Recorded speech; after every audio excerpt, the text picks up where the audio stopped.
Molt bé. Bueno, buenas tardes, Vicente. Buenas tardes, Iker. Y buenas tardes a todos los que nos estáis siguiendo por el Facebook Live esta tarde de martes. Entonces, estamos en el ciclo transpersonal que iniciamos la semana pasada, organizado por el Instituto Transpersonal Integrativo. Y hoy tenemos con nosotros a Vicente Merlo. Para los que no lo conocéis, Vicente Merlo es doctor en psicología, en filosofía, doctor en filosofía, experto en la obra de Sri Aurobindo, sobre el que hizo su tesis. Fue socio fundador de la Asociación Transpersonal Española. Tiene numerosos libros también publicados. Ha sido profesor en diferentes universidades, en la Universidad Autónoma de Barcelona. También ha hecho cursos en la Casa Asia. Es experto en filosofía oriental y en meditación. Y también un gran conocedor tanto de la psicología transpersonal como de la psicología integral. Como os decía, fue uno de los fundadores de la Asociación Transpersonal Española. Y recientemente ha publicado su última obra, tiene muchos libros. Recientemente ha publicado su último libro, que luego también hablaremos sobre él, Meditar en el Ser,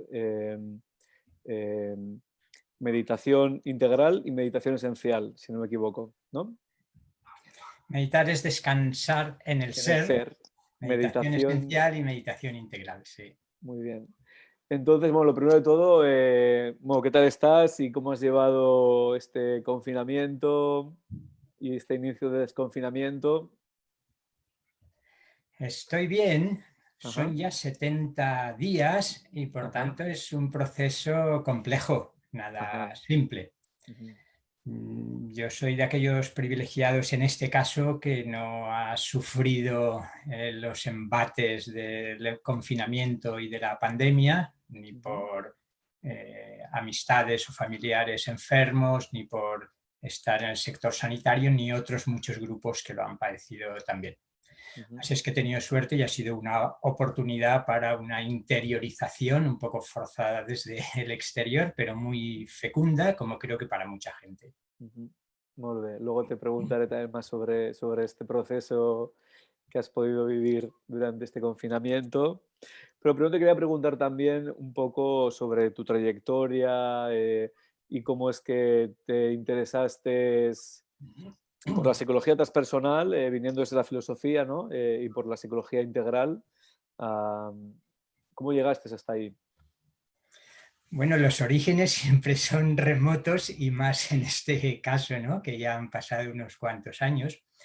Yo creo que el primer recuerdo que tengo probablemente de la psicología transpersonal es a través de una recomendación de Antonio Blay, a quien probablemente muchos de los oyentes, los que nos están viendo, conocerán, que nos decía, un grupo que comíamos y cenábamos con él en Valencia a veces y aquí en Barcelona también: tenéis que leer a Ken Wilber y a Dane Rudhyar, dos que desde entonces, como todo aquel que se toma en serio las palabras de quien está ejerciendo, digamos, de instructor, por no decir de maestro, esa palabra la que tanto abusamos.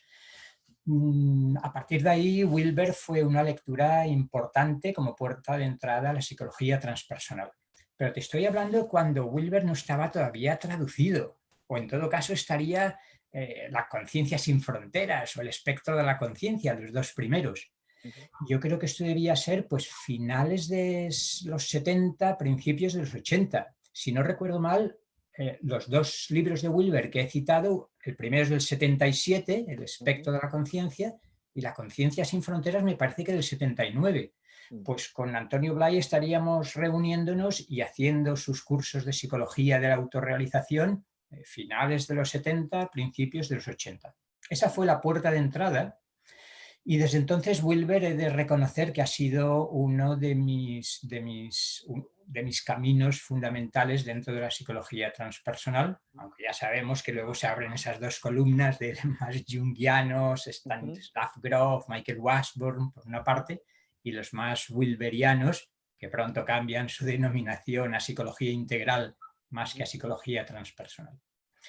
Pero como quizás tú insinuabas, digamos, después o casi simultáneamente a mi formación dentro de la filosofía occidental, pronto, durante la carrera, empiezo a flirtear con la filosofía oriental, hinduismo y budismo fundamentalmente, y con algunas enseñanzas espirituales que yo no sé si denominar esotéricas, que es un término que cada vez me cuesta más pronunciar, pero quizá en una primera aproximación nos entendemos. Y con esto quiero decir pues las distintas líneas teosóficas, antroposóficas de Rudolf Steiner, de Alice Bailey y toda esa línea que constituye también una de mis influencias importantes. Y si nos puedes hablar un poco, ¿no?, como de esta conexión, ¿no?, entre tu trabajo de tesis que comentaba antes que hiciste sobre el trabajo de Sri Aurobindo, ¿no?, y cómo enlazo a esto también con la psicología transpersonal, con Wilber. Un poco qué fue tu exploración en este sentido, cómo fue tu trabajo que realizaste en aquel momento. Sí, por una parte la filosofía occidental es uno de los pilares de mi pensamiento, las enseñanzas esotéricas contemporáneas sería un segundo y la filosofía oriental en conjunto un tercer pilar. Antes decía hinduismo y budismo. Entre esos dos he de reconocer que la influencia del hinduismo es mayor y yo distinguiría dos grandes vías. Yo me fui a la India los 2 años que estuve allí recogiendo material para la tesis en el ashram de Sri Aurobindo, en Pondicherry, y en Bombay, y en Auroville. Me fui con una influencia del Vedanta Advaita muy importante, de la no dualidad, sobre todo a través de una persona que algunos probablemente conocerán, aunque ya dejó el cuerpo hace años, que es Jan Klein. Jan Klein representaba, para mí fue el maestro que mejor encarnó de los que he conocido personalmente, lo que es una experiencia y una comprensión y una realización no dual. Y al llegar a conocer a Sri Aurobindo, esa no dualidad radical, con todo lo que implica de la idea de Maya, de que el mundo es ilusión, de que solo Brahman es real, por tanto la meditación en el Atman, en el interior de uno mismo, es lo más importante, si no lo único. Con Sri Aurobindo y el yoga integral se abrió una nueva concepción y una nueva experiencia. Curiosamente, antes decíamos que Wilber en determinado momento quiere desmarcarse un poco de la denominación de psicología transpersonal y propone denominar su camino psicología integral, y no olvidemos que Sri Aurobindo denomina su pensamiento Vedanta integral, Purnadvaita, una no dualidad, un no dualismo, pero integral, luego si acaso vemos qué significa eso, y su yoga, Purna Yoga, un yoga integral. La relación que decías tú de establecer no es difícil, porque los que conocen a Wilber saben que prácticamente en todas sus obras, quizás excepto en una o dos, la figura del Sri Aurobindo está presente. Además está presente de una manera elogiosa. Ya sé que muchos estarán pensando, y con toda razón, hombre, claro, aparece tal espectro, tal abanico de nombres en el Wilber devorador de libros, que no es raro que aparezca también Sri Aurobindo. Pero aparece concediéndole un lugar muy especial. E incluso en las últimas obras, en las de 2016-18, en Meditación Integral, y en la voluminosa, yo creo que ya se veía con una cierta edad y quiso dejarnos ese testamento que es el futuro de la religión, o la religión del futuro, ya no sé, aquí se mezclan los títulos, en el que repite mucho de lo que ha dicho, pero vuelve a utilizar el concepto de supermente. Bueno, él distingue entre metamente, paramente, y luego los dos términos que en la obra de Sri Aurobindo y el yoga integral son cruciales, el de sobremente, overmind, y el de supermente, supermind. Por tanto, Sri Aurobindo está presente en Ken Wilber, y aunque no significa lo mismo ni mucho menos, ambos se caracterizan por un deseo de integrar las distintas facetas del ser humano, por una parte, y de integrar los distintos aspectos de cualquier realidad que se estudie, con el famoso los 4 cuadrantes, para tener una comprensión holística, completa, integral de lo que estamos estudiando, de lo que estamos comprendiendo y de la vía, del camino, de la práctica a seguir. Por tanto, esa relación entre Oriente, no dualismo integral representado por Sri Aurobindo, y la psicología integral de Wilber como una de las expresiones, no la única, de la psicología integral, creo que es una relación clara. Decía antes que Wilber ha sido siempre uno de los transpersonales que más he leído y me ha ocupado, pero he de reconocer que el encuentro con la obra y con la persona de Jorge Ferrer, pues, como para muchos también, supuso lo que me gusta llamar un despertar del sueño dogmático del perennialismo, ¿no? No para renunciar a cualquier perennialismo, sino para darnos cuenta de que muchos de los transpersonales aceptábamos sin más una determinada concepción de la existencia de una sabiduría perenne, que curiosamente uno va descubriendo que siempre leemos de manos de una formulación muy determinada. Entonces los guénonianos, digamos, y los perennialistas tradicionalistas, vía Guénon y todos los que le siguen, pues tienen su formulación específica de lo que significa una concepción perenne. Y después Wilber, de manera ligeramente distinta, pero también ofrece su propia formulación de lo que significa una concepción perenne. Y además entramos en el problema de una jerarquización donde una determinada manera de entender el no dualismo justamente se presenta como la realización última, la experiencia última, la verdad última. Por tanto, hay muchos hilos que se van entrelazando ahí para formar una teoría transpersonal, como me gustaría llamarlo. Me ha gustado ese lapsus tuyo de concederme el doctorado en psicología, aunque en realidad es en filosofía. De hecho, como creo que era frecuente en mi caso, mi intención original al entrar en la facultad era estudiar psicología. Ya se ha dicho mucho que en Valencia, donde yo estaba en aquel momento, donde nací, no existía como especialidad y la única solución era elegir filosofía pura, ahora ya es impura, era elegir filosofía pura y todas las asignaturas posibles de psicología. Y después convalidar. Y efectivamente empecé a convalidar cuando ya surgió la Facultad de Psicología. Pero poco tenía que ver con una psicología transpersonal, como es bien sabido. Yo creo que prácticamente estaba todavía el conductismo con los primeros momentos del cognitivismo y unas cuantas gotas de psicología humanista, Maslow y poco más, ¿no? Sí, esto comentábamos con Fernando Barnechea justamente la semana pasada también. Y volviendo un poco a Aurobindo, ya que has mencionado lo del yoga integral, ¿nos podría explicar un poco cuál es su propuesta con la idea de yoga integral? Sí. Muchas veces, como la gente tiene una idea muy determinada del yoga, quizás demasiado asociada al hatha yoga, al yoga físico, se extraña de que Sri Aurobindo hable de yoga porque no fue un gran hatha yogi. Pero en la India también se usa yoga en un sentido tradicional, por ejemplo en la Bhagavad Gita, recogiendo esas 3 ramas principales del yoga, que son el karma yoga, el yoga de la acción, el bhakti yoga, el yoga del conocimiento, de la devoción o del amor, y el jnana yoga, que es el yoga del conocimiento, el yoga de la sabiduría, el yoga de la gnosis.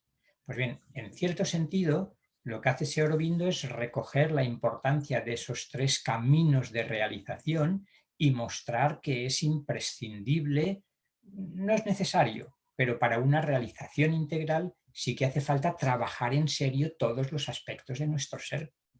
No solo la devoción con el corazón muy abierto, pero dejando descuidada la comprensión o la acción, tampoco solo como en muchas ocasiones, no siempre, el jnana marga, la vía del conocimiento, ha hecho con una renuncia a toda acción, a toda devoción, porque lo único real es esa no dualidad que es Brahman, sino sintetizando. Síntesis del yoga se denomina justamente una de sus obras más importantes, sintetizando todos los aspectos de nuestra personalidad. Vemos aquí la relación con Wilber, cuando la realización debería ser integral, y si bien la iluminación, en tanto que descubrimiento de la vacuidad, en esa terminología budista que a Wilber es la que más le gusta, ¿no? Primero Zen y luego Vajrayana, budismo tibetano, aunque la iluminación en el sentido de instalarse en esa realidad última sea la misma a lo largo de toda la historia, como Sri Aurobindo y Wilber muestran, también hay el aspecto evolutivo que es muy importante. Los wilberianos, yo no me considero wilberiano, aunque esté hablando mucho de él ahora, recordarán, en su última fase sobre todo, no ha dejado de insistir en, por una parte, el despertar y por otra parte, el desarrollo. Y buena parte de la aportación de Wilber, yo creo que es el matizar meticulosamente las distintas estructuras y los distintos estadios del desarrollo de la conciencia. Y eso le ha dado mucho juego a Wilber y creo que es una de las cosas que hay que tomarse en serio. Wilber lo ha ilustrado con casos concretos y me da la impresión de que la mayoría de nosotros lo hemos conocido. Es decir, maestros, entre comillas, muchas veces orientales, que es lo que más se ha llevado, hindúes o budistas, que venían con un grado de realización, un grado de despertar importante, innegable, reconocido por todos, pero su nivel de desarrollo, su centro de gravedad, por así decirlo, su comprensión de las cosas y sus hábitos y sus prejuicios personales y culturales les llevaban a interpretaciones de la experiencia o de las experiencias que muchos consideraríamos muy deficientes. Por tanto, importancia del aspecto evolutivo tanto en Sri Aurobindo como en Wilber. Antes decía que si hay que destacar un concepto fundamental de Sri Aurobindo es el concepto de una conciencia-energía supramental.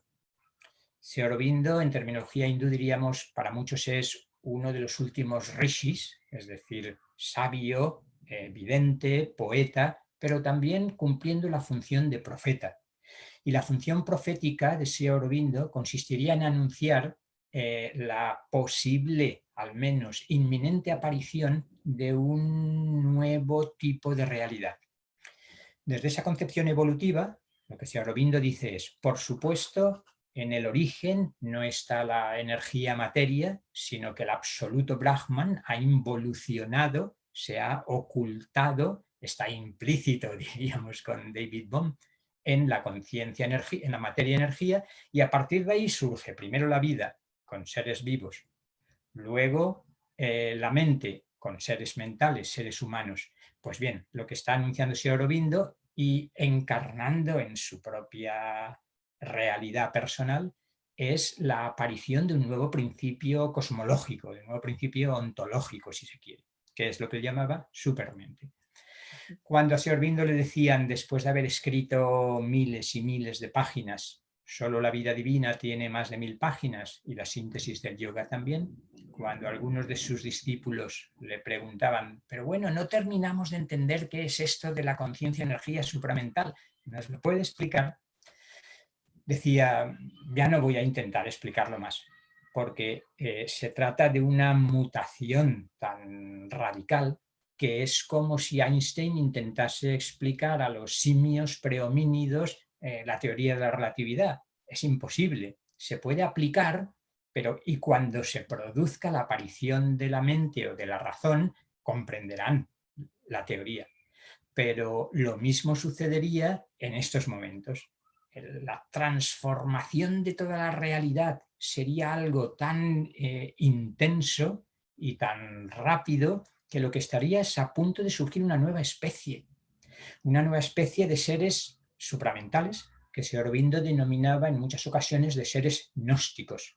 porque la gnosis sería la supermente. La supermente es la gnosis divina.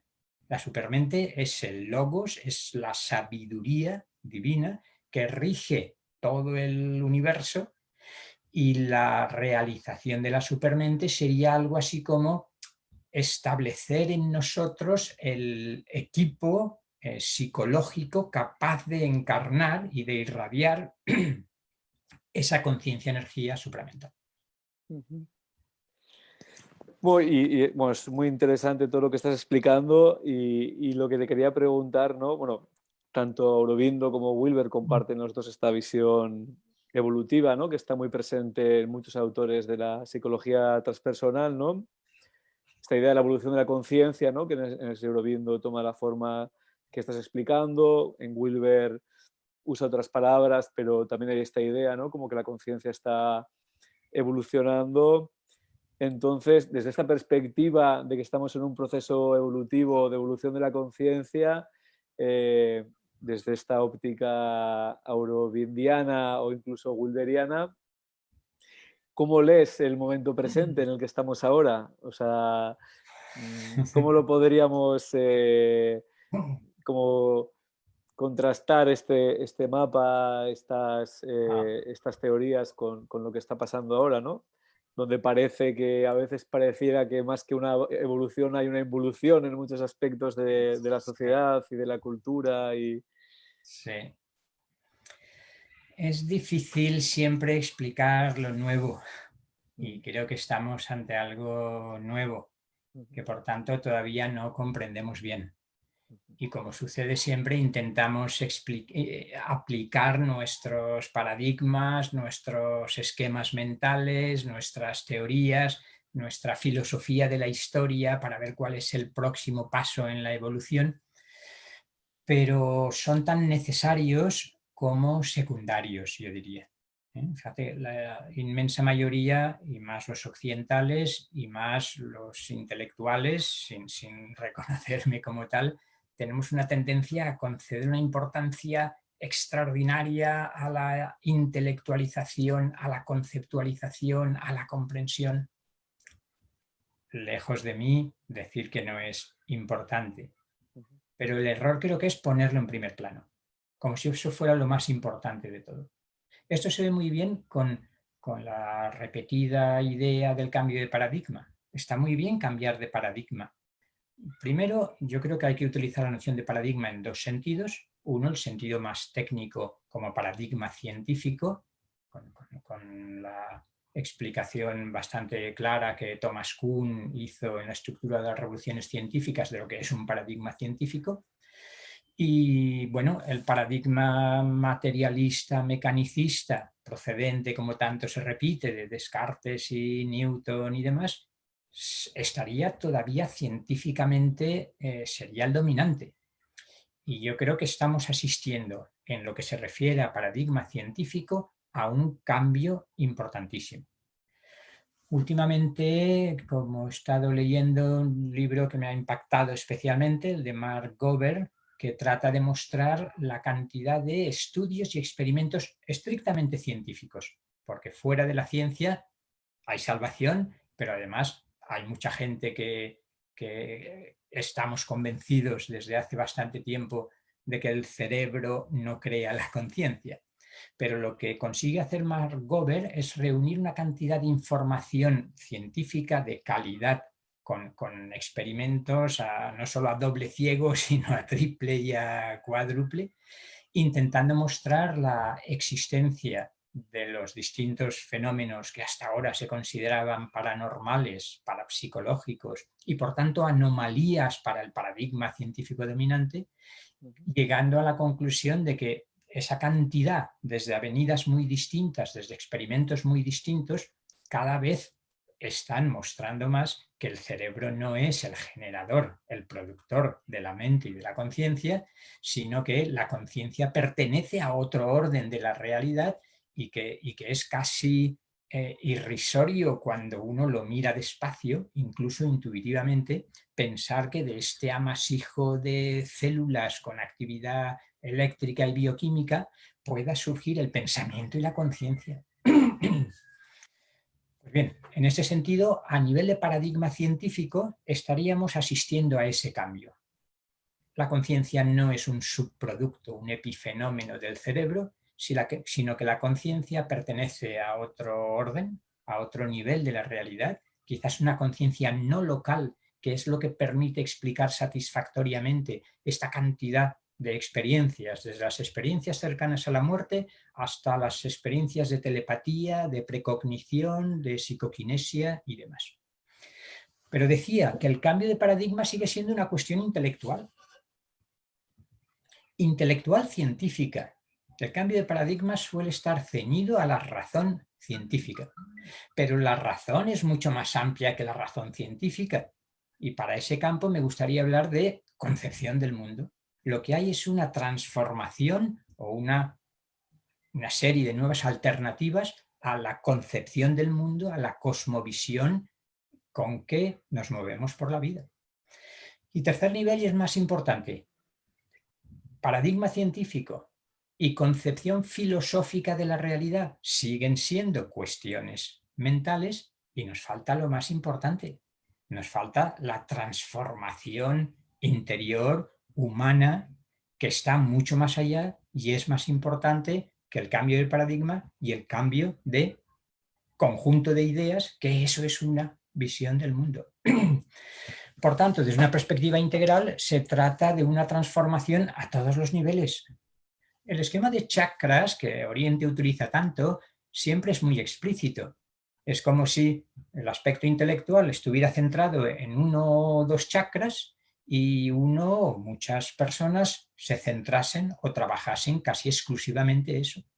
O el Bhakti Yoga, habría personas que son muy devocionales y es una maravilla, y la apertura del chakra del corazón, del Anahata Chakra, es uno de los acontecimientos más importantes que puede ocurrir, y el mundo se ve de otra manera y sobre todo se siente, no solo se ve, se siente de otra manera, pero uno puede despertar solo uno de esos niveles, activar solo uno de los chakras. Una comprensión integral de lo que está ocurriendo significaría que la intensificación de la transformación que está ocurriendo a nivel planetario y a nivel individual escapa a nuestros paradigmas y a nuestras concepciones del mundo habituales. Si me dejas poner un ejemplo, yo lo compararía, el otro día hablábamos de las coincidencias con Richard Tarnas y Christopher Bach, ¿no? Efectivamente es como si la humanidad estuviera atravesando un rito de paso. Yo prefiero decir una iniciación. Es el rito de paso de la adolescencia o de la juventud a la vida adulta. Hasta ahora la humanidad estaría, no sé si en su infancia o en su adolescencia, y esto es una crisis de crecimiento, y así habría que interpretarlo. A mí me gusta más la noción de iniciación, que no es muy lejana. En un rito de paso podemos suponer que lo que acaece es una iniciación a través de la cual la persona sufre una transformación interior y se convierte en un hombre nuevo, por así decirlo. Pues bien, me parece que es muy interesante la comparación. Déjame que recoja el hilo de las experiencias cercanas a la muerte, para decir que si profundizamos un poco me gustaría recoger lo fascinantes que son las experiencias cercanas a la muerte. Pero de momento me interesa solo mostrar cómo el momento actual, que nos ha puesto la muerte tan cerca de nosotros, el miedo a la muerte propia y de nuestros seres queridos, y que hemos contemplado, no tantas como algunos predecían, pero sí suficientes muertes que han causado sufrimiento. Me gustaría establecer la comparación con que este momento crítico es una especie de experiencia cercana a la muerte. Y los que conocen los distintos pasos de las experiencias cercanas a la muerte verán que tiene una serie de coincidencias. Y por eso, tercer elemento, me gusta interpretar las experiencias cercanas a la muerte como una iniciación espiritual. Quien pasa por una experiencia cercana a la muerte sufre una transformación interior tan intensa después de ese encuentro con la luz amorosa o con el ser de luz que se le aparece, después de esa retrospección vital que le permite revisar los acontecimientos, no solo los grandes sucesos de la vida, sino hasta los pequeños detalles, volviendo a sentir no solo lo que él sintió y a pensar lo que pensó, sino lo que sentían y pensaban todos aquellos que eran afectados por las acciones que yo estaba cometiendo. Lo cual, si nos damos cuenta, supone la evidenciación de una especie de orden cósmico-ético, como la idea del Dharma y del karma suponen siempre. Porque no es un juicio parcial desde un Dios trascendente, remoto, que te dice lo has hecho mal. No, en ocasiones muchos dicen que es la propia comprensión evidencial de que lo que han hecho tiene un carácter dañino para otros y viven ese daño, si no en carne propia, en psique propia, podríamos decir. Pues bien, experiencia cercana a la muerte como iniciación espiritual, de nuevo con una serie de similitudes extraordinarias.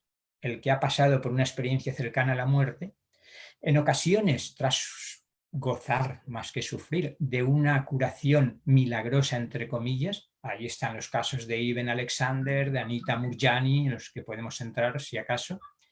Experiencia cercana a la muerte como iniciación espiritual, que despierta una serie de facultades, de chakras si se quiere, que antes no existían. Hay un porcentaje importantísimo de personas que han pasado por una experiencia cercana a la muerte que espontáneamente tras ella despiertan algunas facultades psíquicas, digamos, sutiles. Bien la percepción de las auras, bien la clarividencia, en muchísimos casos la capacidad sanadora. Algo similar a lo que ocurre con toda auténtica iniciación. Es una transformación tan intensa, si se quiere un despertar a través del cetro iniciático de algunos de los chakras, que la persona está tan transformada que o sale con una nueva visión o con una nueva apertura del corazón, con una nueva sensibilidad, con una nueva capacidad de sanación. Pues bien, y termino. Experiencias cercanas a la muerte como iniciación espiritual y momento crítico actual como experiencia cercana a la muerte y como iniciación espiritual. Solo que la iniciación no es solo individual, sino que ahora que sabemos que somos una célula del cuerpo de nuestra madre planetaria Gaia, lo que no recordamos tantas veces es que también somos un holograma de la conciencia planetaria, un fragmento de la noosfera, o de lo que me gustaría llamar con determinada terminología el logos planetario. Por tanto, no solo los individuos estamos sometidos a una iniciación, a una prueba, viendo qué hacemos ante esta situación, sino que es una cuestión de la totalidad de la que formamos parte. Aquella historia de los holones dentro de holones, formamos parte no solo de una familia, de una ciudad, de un país, sino de un planeta. Y a su vez de un planeta que forma parte de un sistema solar, y un sistema solar que forma parte de una galaxia. No quiero irme muy lejos por el posible vértigo cosmológico metafísico que pueda producir, pero según ciertas lecturas del presente, estamos al final de un ciclo. ¿Recordáis lo de los mayas? Perdonad, nos hemos equivocado, no era el 2012, era el 2020. ¿No? En el 2020 estamos viviendo los efectos intensificados de lo que se abrió en el 2012. Y lo que se abrió y lo que sucedió quizás tiene relación, si el planeta es como un solo chakra y los otros planetas, parte de la galaxia, son los otros centros, lo que está sucediendo es algo, la iniciación no es solo personal, sino planetaria y a su vez probablemente galáctica. Recordad algunas lecturas de las profecías de los mayas. Lo que decían, por ejemplo, José Argüelles, es que se está produciendo un alineamiento de todo el sistema solar con el centro de la galaxia, con Hunapku, con el corazón de la galaxia, con la conciencia central de la galaxia, con el logos galáctico, cambiando de terminología. Por tanto, estaríamos ante algo muy grande. Desde mi punto de vista, no solo es el cambio de una era astrológica, que también ya es suficientemente importante, de 2120 años, 2126 años. No solo estamos pasando de Piscis a Acuario, que sí, sino que está terminando el gran ciclo platónico, lo que nuestro gran maestro Platón sabía ya, el gran ciclo de la vuelta a la precesión de los equinoccios de 26.000 años, de 25.920 años. Por tanto, en una concepción evolutiva como la de Aurobindo y la de Wilber, pero con un horizonte incluso más amplio, el reloj cósmico nos está llamando a un despertar para un salto evolutivo importantísimo. Voy a exagerar y me pueden llover críticas, pero caricaturizando, lo del virus es un detalle, lo del virus es una excusa, y prefiero no entrar en teorías conspiranoicas del virus, pero proceda de donde proceda y sea cual sea la intención del virus, de lo que estoy convencido es que podemos tomarlo como una herramienta para el despertar y para el desarrollo, para ambas cosas, en esa terminología que decíamos.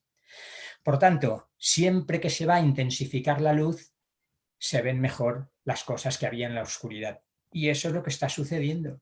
Y probablemente brilla más la luz y se ve más lo que hay en la oscuridad.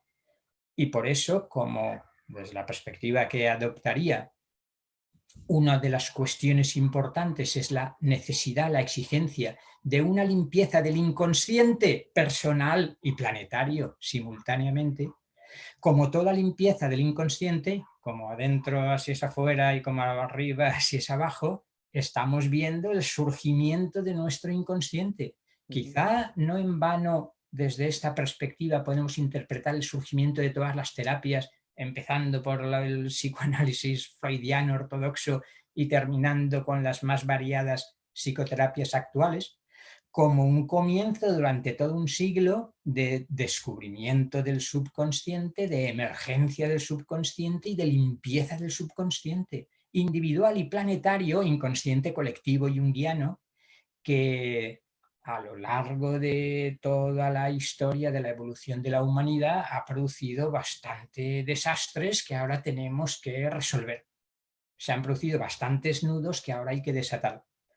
Por eso estaría bien hacer una encuesta de hasta qué punto mucha gente ha vivido el confinamiento unido a una emergencia de contenidos inconscientes. Yo por lo menos lo he visto bastante.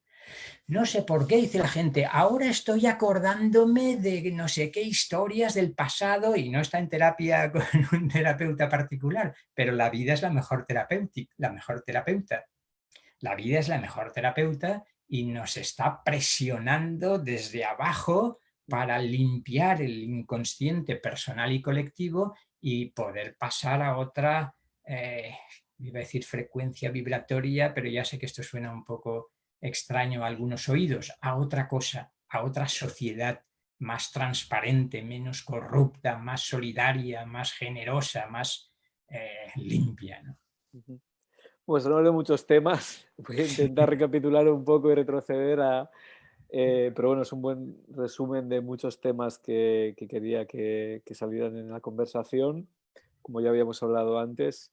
Bueno, lo que está claro es que realmente desde la lectura, desde Aurobindo, se podría interpretar desde una luz positiva lo que está sucediendo, ¿no? En este sentido evolutivo de, como te has mencionado, la noosfera, ¿no? Que es otro concepto de otro autor, que es de Chardin, que también tenía esta visión evolutiva, ¿no? De que iba a emerger esta nueva, igual que hay una biosfera y hay otras esferas que nos rodean, como que la noosfera sería esa dimensión que engloba todas las conciencias individuales, ¿no? Como creando algo que está más allá de la conciencia individual de cada uno y que es común a todos, ¿no?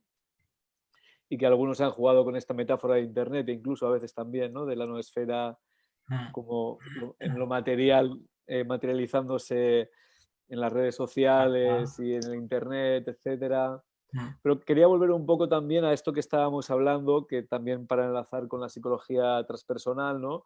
Esta coincidencia que curiosamente hablamos, ¿no? El otro día, ¿no? De esta idea que tú ya me lanzaste, ¿no? De la idea de la crisis actual a nivel colectivo como iniciación o como una crisis, ¿no? que puede tener unas consecuencias positivas, ¿no? Con lo que hablan otros autores, como pueden ser Richard Tarnas, que también lleva años hablando de esto, ¿no? Que él usa la metáfora del rito de iniciación o de la muerte y renacimiento, ¿no? siguiendo un poco la terminología también de Grof, ¿no? O este otro autor, Chris Bache, que usa esta metáfora también de la noche oscura del alma de la especie, ¿no? O sea, como haciendo este paralelismo también con el concepto más del misticismo cristiano. Entonces, y luego tú hablabas ahora como de la metáfora de la iniciación, que también aparece en algunos de estos autores, ¿no? Es curioso que precisamente el hecho de haber estado confinados, ¿no? Las fases de la iniciación vienen a coincidir con esto, ¿no? En una iniciación se separa a una persona o a un grupo de personas que pertenecen a una cierta grupo de edad de la comunidad, ¿no? Está el aislamiento, ¿no? En el que tienen que pasar una serie de pruebas para luego volver a la comunidad teniendo un nuevo rol en la sociedad y una nueva identidad, incluso a veces, ¿no? Entonces pasan de ser a niños a ser adultos o pasan de ser personas de la comunidad a tener un rol definido, como puede ser el de chamán o otros roles. Entonces ahora estamos viendo eso a nivel planetario, que nunca había sucedido, ¿no? Que de repente todos estamos en una situación de aislamiento en el que tenemos que cada uno, como tú bien decías, confrontar, ¿no? Estos contenidos del inconsciente que han podido emerger o dificultades asociadas al aislamiento. Y bueno, y que todavía estamos ahí en realidad, ¿no? Estamos desconfinándonos poco a poco sin saber si vamos a tener que volver a confinar de aquí a unos meses o de aquí a unas semanas. O sea que todavía estamos en ese periodo que también se llama el periodo liminar, ¿no? Desde la antropología, ¿no? Estamos como en un estado liminar, ¿no? En el que ni estamos en lo de antes, ni estamos en lo nuevo, y tampoco sabemos qué va a ser lo nuevo. Esto que se llama tanto ahora la nueva normalidad, ¿no? Es como, pero para eso tenemos que salir de este estado liminal en el que todavía nos encontramos, ¿no? Y también enlazando con esta idea de las experiencias cercanas a la muerte, también otra característica principal de los sitios de iniciación es que se produce una muerte y renacimiento, una muerte a la identidad antigua y un renacimiento a la nueva identidad, ¿no? Que según qué tipo de rito de iniciación sea, esa nueva identidad puede ser una u otra. Claro, en nuestro caso, si fuera esta metáfora, siguiendo esta metáfora, si hay una muerte que es colectiva, lo que no sabemos todavía, aunque tú apuntas algunas características que podría tener, siguiendo, entiendo, todos los modelos que tú conoces, ¿no? Pues de Aurobindo, etcétera, podría tener muchas cualidades positivas, ¿no? Lejos de todas estas ideas como más distópicas, ¿no? Que están tan encima de la mesa, ¿no? Muchos intelectuales hablan, ¿no? De como un mundo distópico post-COVID, ¿no? Post-confinamiento, ¿no? Pues como más control social, más vigilancia, menos libertad. Lo que tú estás apuntando prácticamente iría totalmente en la dirección contraria, ¿no? Yo no excluyo el intento de dominación, ni mucho Ajá. menos, como parte de los estertores de las sombras que emergen del subconsciente, terminando de querer dominar a la humanidad como lo han hecho durante tanto tiempo. Lo que pasa es que, por eso decía antes que se intensifica la luz y se intensifica la oscuridad, como si durante un momento se fueran todavía a intensificar hasta que hubiera una resolución.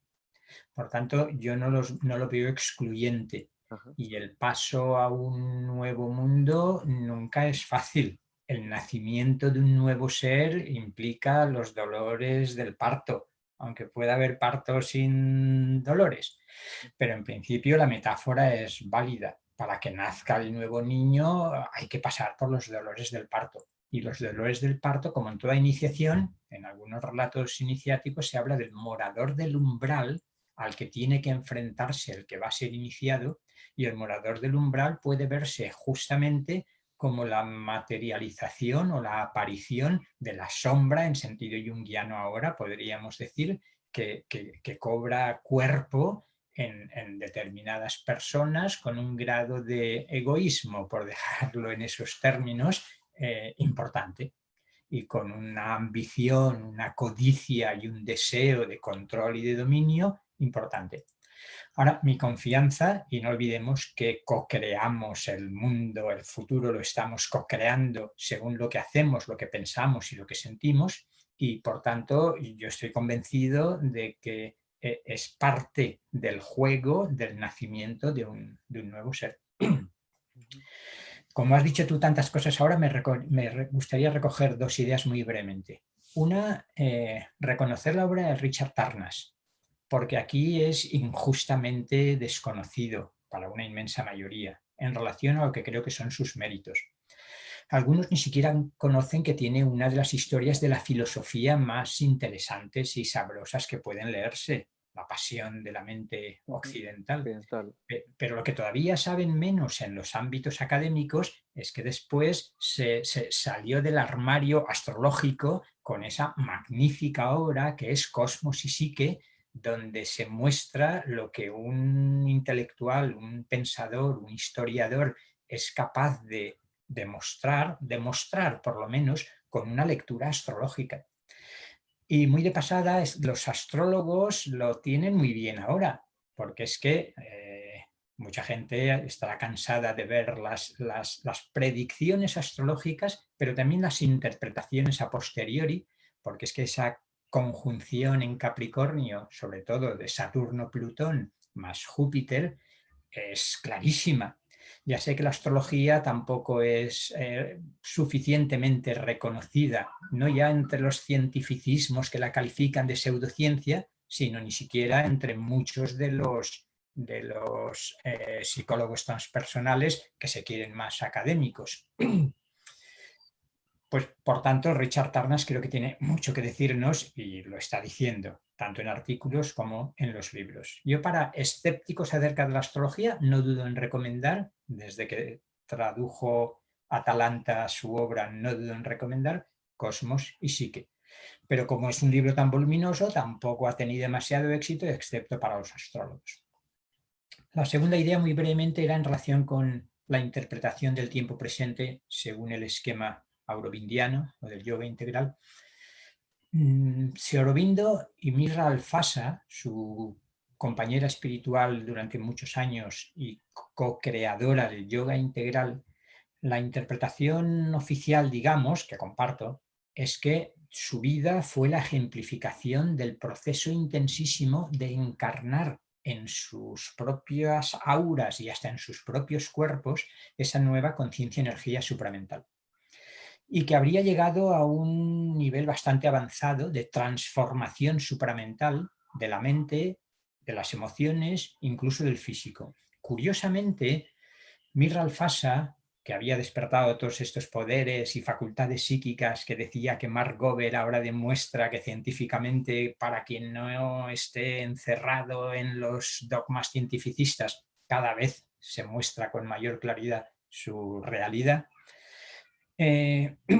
Mirra Alfasa decía que la transformación supramental en ellos dos, a nivel de la mente y de las emociones, incluso del cuerpo físico, había sido relativamente fácil. Pero cuando la luz supramental llegaba al inconsciente, volvemos a eso de la humanidad, entonces se dieron cuenta de que el inconsciente de la humanidad era como una roca que impedía el descenso de esa luz supramental.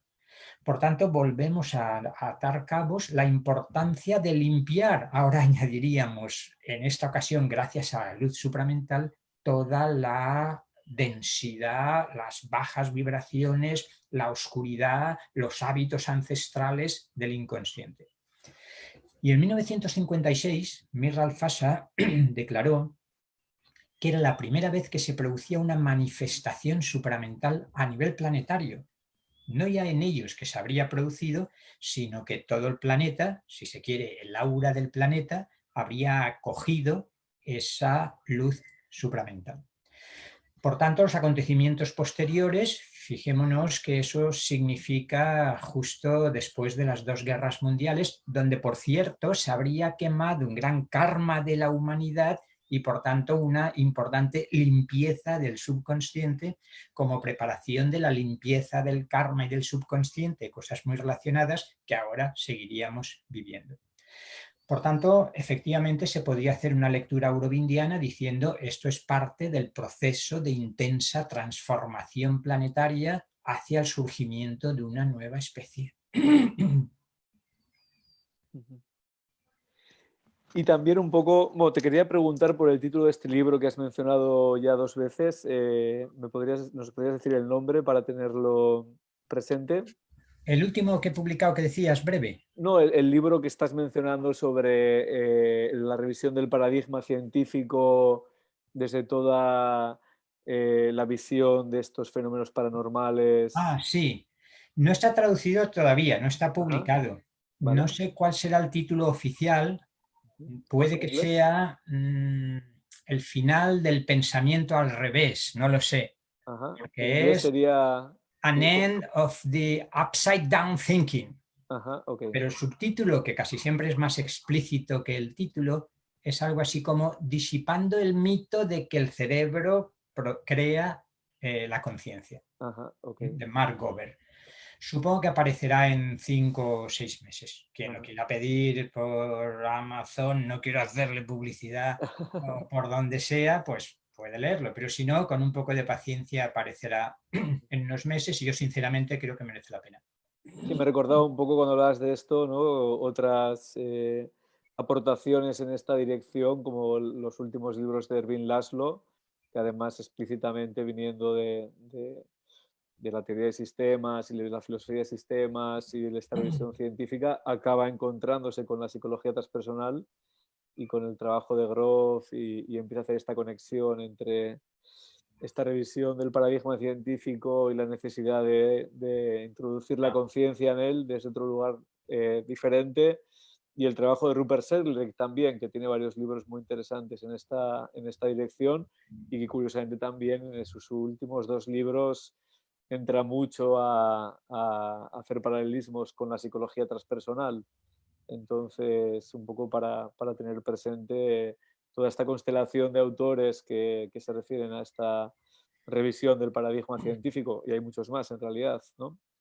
Efectivamente, yo creo que Ervin Laszlo y Rupert Sheldrake, los dos que has mencionado, junto a otros muchos, Amit Goswami, Pim Ajá, Van Lommel y tantísimos otros, encarnan esta transformación del paradigma desde dentro de la ciencia. ajá, Y Ervin Laszlo me parece especialmente importante porque es el que realmente uno de los que más se ha abierto a otras concepciones. Recuerdo ya solo el título de La ciencia y el campo akáshico, ujú, donde esa noción tan importante en la India del akasha ujú, es recogida e identificada con el vacío cuántico. El campo akáshico como vacío cuántico, como no dualidad, como conciencia no dual, si se me permite, conciencia no local a la que estaba haciendo referencia, como hipótesis capaz de explicar los distintos fenómenos psíquicos o parapsíquicos o paranormales. Lo que hace Laszlo es recoger la idea del campo akáshico e identificarla con el vacío cuántico, fuente y raíz de toda conciencia, de toda energía y de toda información. Por tanto, dos buenos ejemplos. ujú. Y de Rupert Sheldrake, justamente Kairos, creo que ha sacado el primero, no sé si son los que mencionas, y va a publicar el segundo, de comparación entre la ciencia y las prácticas espirituales. Ujú, No sí, tiene desperdicio. ujú. Sí, sí. Y bueno, mira, ahora que lo mencionas precisamente, porque precisamente hace esta comparación Rupert Sheldrake entre, bueno, incluso recogiendo los estudios científicos de cómo diferentes prácticas espirituales o técnicas, muchas de ellas que provienen o que comparten el interés desde la psicología transpersonal, como pueden ser la meditación, como pueden ser los psicodélicos y toda otra serie de prácticas, intenta como abordarlo desde este lugar, desde este enfoque más No, amplio de todo el paradigma científico, del nuevo paradigma científico y cómo estas prácticas podrían encajar dentro de él. Bueno, esto me sirve un poco para encajar con la otra gran aportación de tu trabajo, ¿no?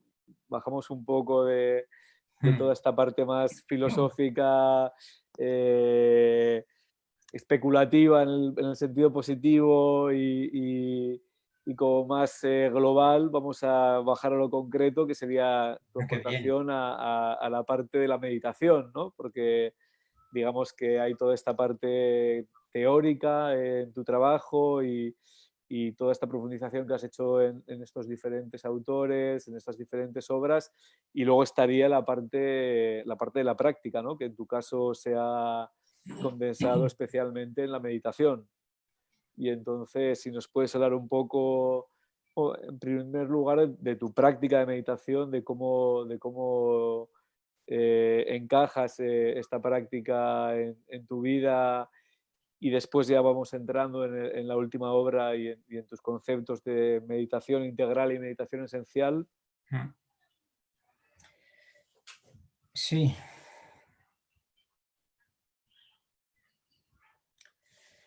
Me gustaría empezar distinguiendo entre la meditación como técnica, Ajá. que es lo que normalmente entendemos la mayoría de la gente cuando voy a hacer meditación. Entonces utiliza una práctica durante 20 minutos o 30 o 60 o los que sean. Meditación como práctica, meditación como técnica determinada. Distinguirlo de la meditación como actitud y relacionarlo. Yo diría, la meditación como práctica es la entrada en el laboratorio para experimentar una actitud y un estado de conciencia desde el cual luego vivir la vida cotidiana. Entonces, empezar distinguiendo entre la meditación como técnica, la meditación como actitud y la meditación como estado de conciencia.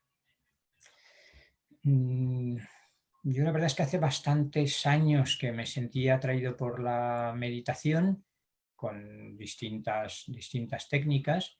Hubo un vuelco al llegar al ashram de Sri Aurobindo, porque hasta entonces uno intentaba practicar con técnicas muy específicas, ¿no? Tanto tipo Zen o tipo Vajrayana o tipo esotérico vía la escuela arcana, con visualizaciones, y de repente uno llega a un lugar sagrado, a un espacio de poder, a un lugar de poder espiritual como es el ashram de Pondicherry, y se da cuenta de que no tiene nada que hacer, que es como si entrara en un océano de paz y de luz y de gozo, y uno se queda hasta de pie, sin ganas ni de sentarse ni en Padmasana ni en ninguna postura, y empieza a sentir la transformación que se produce sin que uno haga nada. Y en ese no hacer nada, en ese deshacer, en esa deconstrucción de todas las identificaciones a las que habitualmente nos aferramos, uno descubre lo que me gustaría llamar la meditación esencial. Y con eso entro en esa distinción que tú decías antes, que está en el título del último librito muy breve, meditación esencial y meditación integral. Decía que uno descubre la meditación esencial y yo lo relacionaría con el estado de simplicidad máximo. Hasta tal punto de que resulta evidente que la meditación esencial no es un hacer más. La meditación en este caso no es una actividad que yo vaya a realizar. No voy a construir nada, ni a descubrir nada. No pretendo nada, no deseo nada.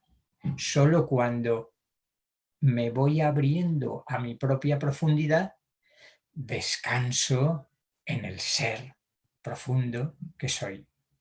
Meditar es descansar, me gusta decir. Meditar es descansar en el ser. Por tanto, primera idea fundamental. Si perdemos de vista, si no descubrimos esta esencia de la meditación, que no es un hacer, que es soltar. Dogen, el gran maestro zen japonés, decía soltar cuerpo y mente. Soltar cuerpo y mente, ¿qué quiere decir? Dejar de identificarse con todo lo que es el cuerpo y los esquemas corporales y las sensaciones, y soltar mente es no identificarse con todos los conceptos, ideas, imágenes. Y para eso no hay que hacer nada, darse cuenta de que me estoy identificando y soltar la identificación. Por tanto, si pudiéramos entrar en ese estado de conciencia que caracteriza la meditación esencial y que por ponerle alguna palabra podríamos hablar en terminología budista de vacuidad luminosa, porque no hay nada de lo que hay siempre en nuestra conciencia. O conciencia pura, porque han cesado los contenidos de la conciencia y entonces brilla en su propia naturaleza básica, conciencia pura. O simplemente presencia. Una presencia que no es la presencia física, sino que es algo inconceptualizable, inclasificable, ilocalizable. No puedo localizar esa presencia en ninguna parte. Mi cuerpo sí, mis pensamientos sí, pero la presencia como sujeto autoconsciente que está detrás de todo eso no está en ninguna parte. Es la conciencia no local, es la conciencia no dual. Es el Atman del hinduismo, es la mente de Buda del budismo. Si pudiéramos instalarnos y vivir desde ahí, pues fantástico, no hay nada más que hacer. Ahora, como para la inmensa mayoría de la gente es obvio que no nos resulta fácil, es porque propongo una meditación integral. Y en la meditación integral me gusta distinguir entre un momento ascendente, un momento cumbre y un momento descendente. El momento ascendente me gusta llamarlo de armonización o de purificación, porque realmente consiste en armonizar nuestro cuerpo a través de la relajación, nuestra vitalidad a través de la respiración consciente, tan utilizada en casi todas las meditaciones, de armonizar nuestro campo afectivo, poniendo un poco de paz en nuestro corazón, de calmar nuestra mente. Por tanto, como si se armonizara todo nuestro ser, nuestra aura, quien prefiera, nuestra mente, para facilitarnos llegar al momento cumbre. Lo que al principio no resulta tan fácil de conseguir porque estamos inmersos en el estrés que nos hemos tragado de la sociedad que nos rodea, a través de esos 5, 10, 15 minutos de armonización, relajando el cuerpo, respirando conscientemente, abriendo nuestro corazón y dejándolo en paz, aunque sea por unos momentos, calmando nuestra mente, que suele ser lo más difícil. Es como si entonces pudiésemos llegar a la cumbre de la montaña que hemos estado ascendiendo y de nuevo meditación esencial, contemplación pura del horizonte maravilloso que se abre ante nosotros. Y ahí no hay nada que hacer. Todo lo otro era una excusa, un engañabobos, boba es nuestra mente, por tanto hay que engañarla para que se quedaran tranquilas todas esas facetas de nuestro ser y que entonces pudiera transparecer, nos hiciéramos transparentes al ser. Y ahí descansamos, como si hubiéramos llegado a casa, por fin, a nuestro verdadero hogar, no a esta casita o a este palacio o a esta cárcel que hemos construido. Muy integral por esto que dices, ¿no? Porque es como mínimo pasar por lo físico, lo energético, lo emocional, lo mental para llegar a lo Pero espera, espiritual, lo transpersonal. queda el momento de descenso, que es el más Sí, específicamente integral. vale.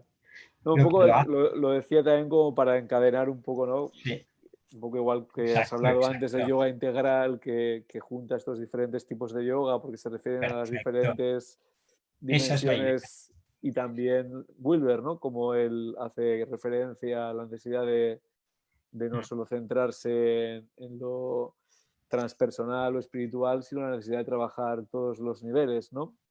Exacto.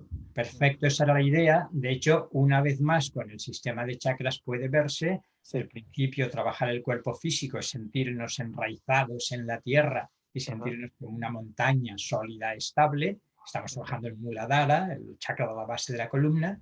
Con la respiración vamos a Svadhisthana, el segundo chakra que rige toda la vitalidad.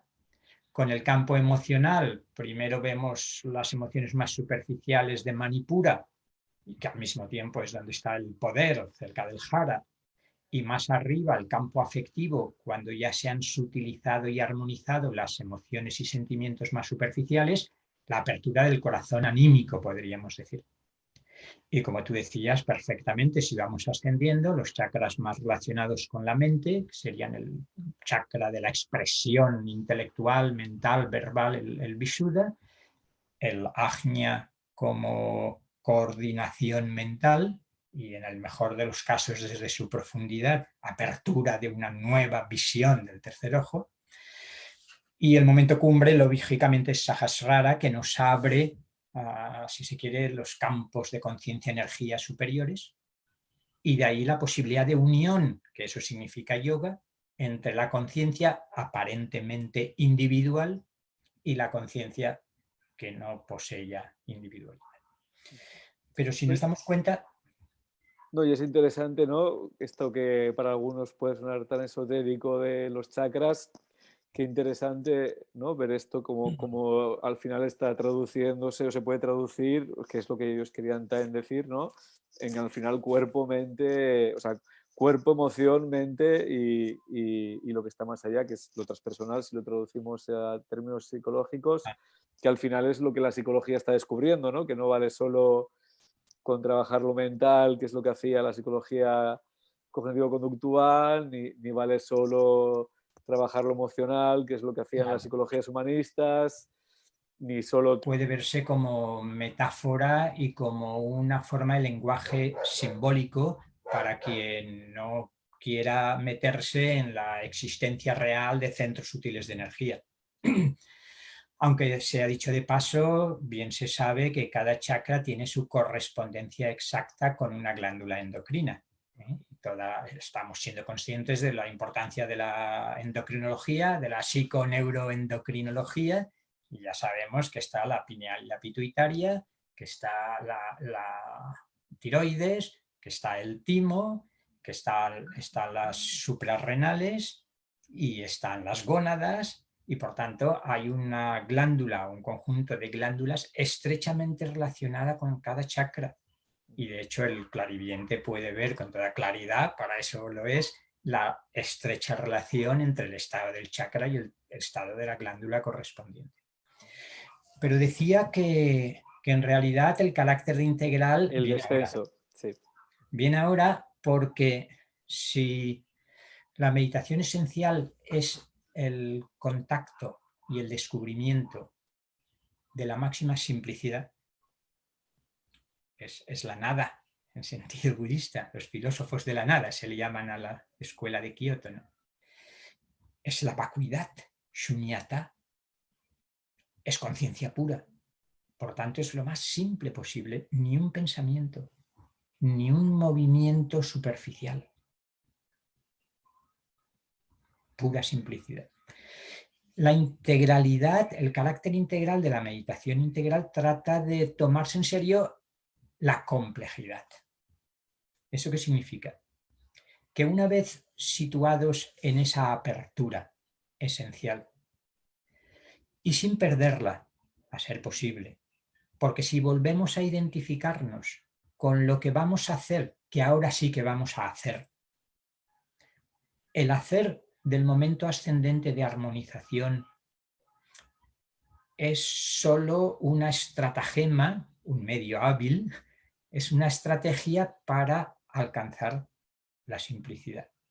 Ahora el hacer es más serio, porque es tomarse en serio, agudizar, afilar, afinar las distintas maravillosas capacidades que como ser humano tenemos. Y esto significa que desde ese estado de conciencia pura, de vacuidad luminosa, de estar descansando en el ser, desciendo de la montaña, por así decirlo, a hacerme consciente de la mente y descubro la increíble utilidad de mi mente. Y descubro que puedo hacer 1000 cosas nuevas y desde otra perspectiva con mi mente. Por poner un ejemplo, puedo cultivar un nuevo tipo de pensamiento. Un pensamiento no tan mecánico, repetitivo como siempre, sino que justamente como la mente está en calma, yoga es chitta vritti nirodha, el yoga es la detención de los procesos de la mente. Ahora descubro niveles superiores de la mente, donde no me limito a dar vueltas en el laberinto de la mente a conceptos que he aprendido, sino que es como si me abriera al mundo causal, al mundo arquetípico, al mundo de las ideas platónicas, y entonces pueden descender esas ideas. Es decir, puede empezar un nuevo tipo de pensamiento más original, más creativo. Pero no todo termina con el pensamiento, las imágenes. Descubro también el poder creador de la imaginación. Ya no es la fantasía y la libre asociación, que no es poco, como los junguianos saben, o los freudianos en otro sentido muy distinto. Es el poder de la visualización creadora. Pensemos los que conocéis la noción de mundus imaginalis de Henri Corbin, que extrae de todo el esoterismo islámico, y cómo la imaginación se convierte en un órgano, en una facultad de conocimiento y en una facultad creativa.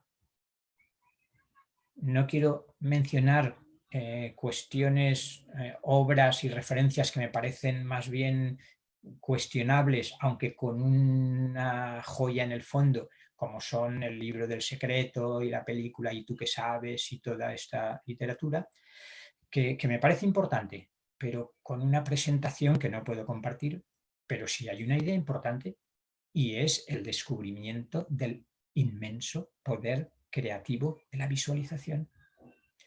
Bueno, muchos sabéis que todo el tantra, tanto el tantra hindú como el vajrayana, el tantra budista tibetano, la meditación en el 90% de los casos para ellos es visualización y mantra. Por tanto, no es momento de desarrollarlo, pero el enorme poder de mi mente unida al corazón para visualizar y crear mundos en los planos sutiles. Como cualquiera puede darse cuenta, se abre toda una avenida de trabajo. Ahora mencionaba el mantra, tercera capacidad que uno descubre, el poder de la vibración, el poder del mantra. Aquí ni siquiera muchos de los que meditan se lo toman muy en serio. Es como demasiado exótico todavía, ¿no? Esto del mantra y repetir una palabra. Si nos tomamos en serio el verdadero sentido del mantra, no es cualquier palabra, aunque está muy bien decir soy luz, soy amor, soy paz, no tengo nada contra ello, al contrario. Pero un mantra en sentido técnico es otra cosa. Es una frecuencia vibratoria muy determinada. Pues bien, puedo también utilizar el mantra. Hay todo un yoga en el hinduismo, como bien se sabe, que es el mantra yoga.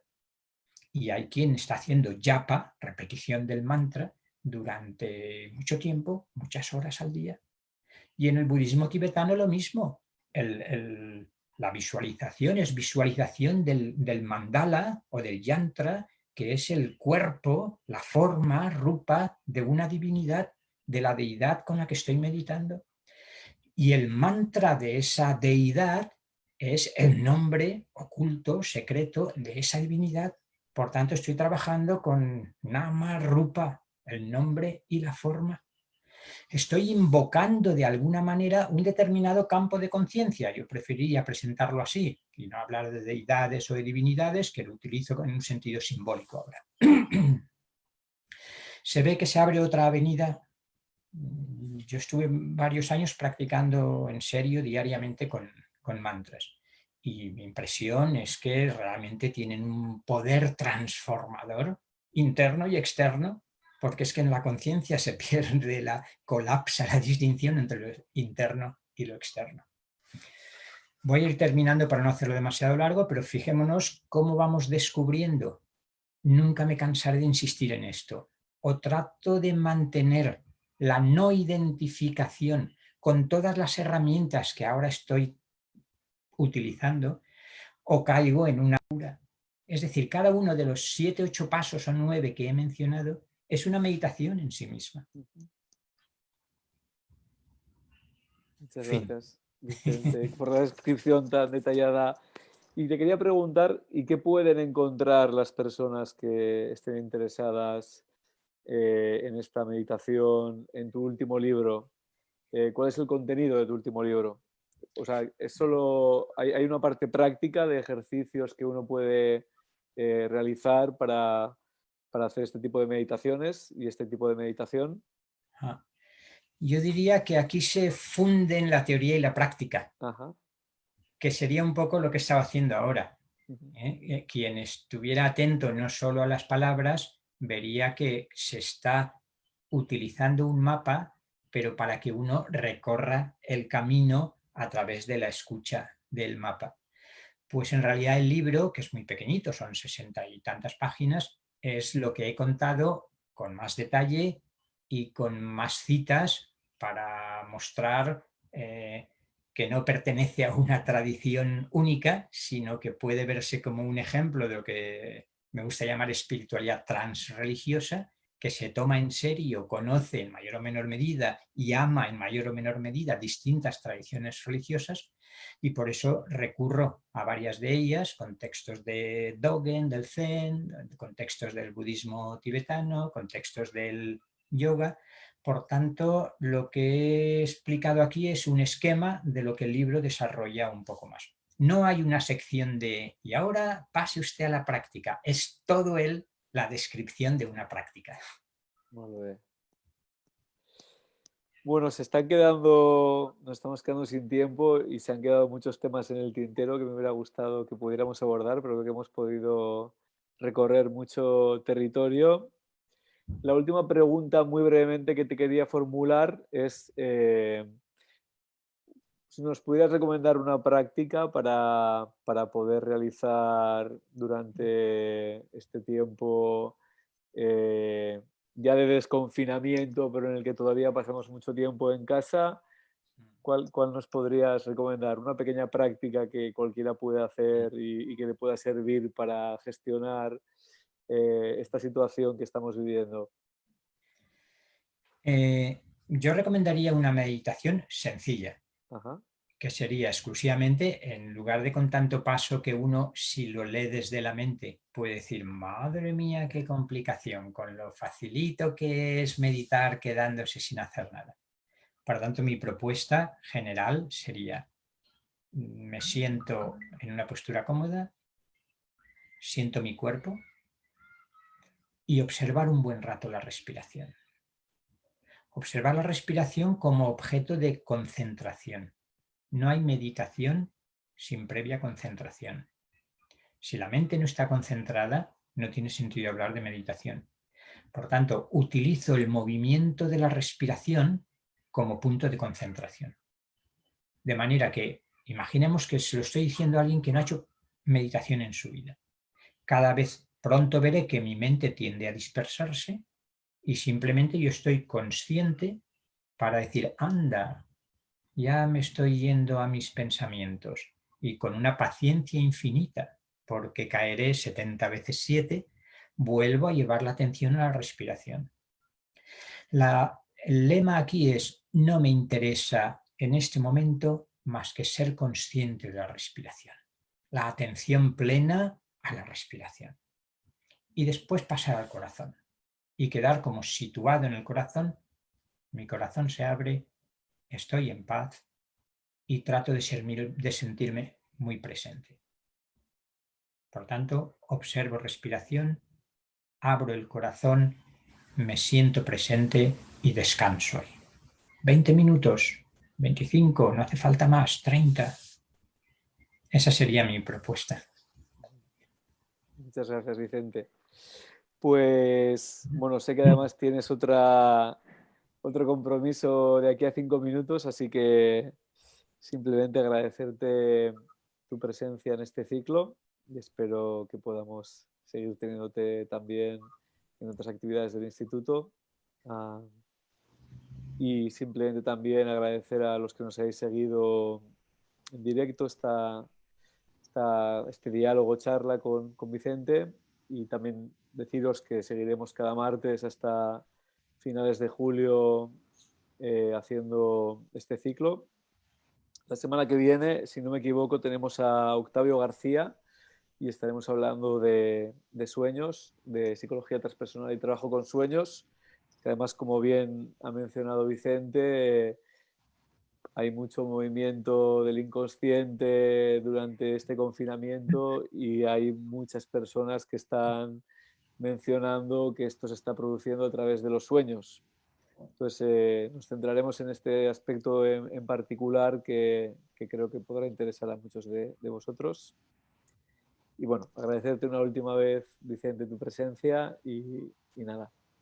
Gracias a, Te deseo un buen desconfinamiento también. gracias a ti, Iker, y a todos los presentes. Un abrazo a todos. Muy bien.